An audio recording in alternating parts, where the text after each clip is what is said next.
Hello guys! Yan, nagbanding na naman yung mag-ama.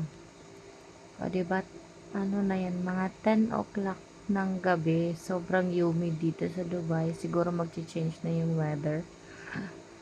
Pero hala, sige day, dulat lang dira. Hindi ko alam kung anong gusto ng anak ko. Pero parang mas bet niya yung panglalaking games. Kasi pag may manika siya, binabalian niya ng kamay, ng paa, tinatanggalan niya ng ulo.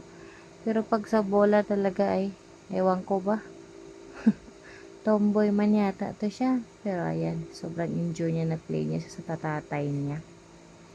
Habang ako nanonood, kasi konti lang naman yung power ko, so taga-video lang ang mother. Ayan, ang sayang tignan, diba? So, ay hala dong, dagdagan mo yan dong.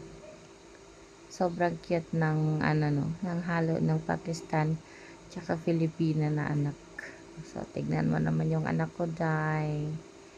Pero parang manang-mana sa akin, pero bahala na. Basta healthy lang. So, ayan. Dito kami sa Ajman Festival. So, meron din sila ditong mga pang-kids na may swimming pool. Tsaka mga playground. I think dito sa Ajman, 15 dirham kung gusto niyo mag-swimming. It's unlimited until 10 p.m. And pag nagsawa na kayo dun sa mga inflatable swimming pool, pwede na kayong maglaro sa iba't ibang mga ano nila, gaya nito, football.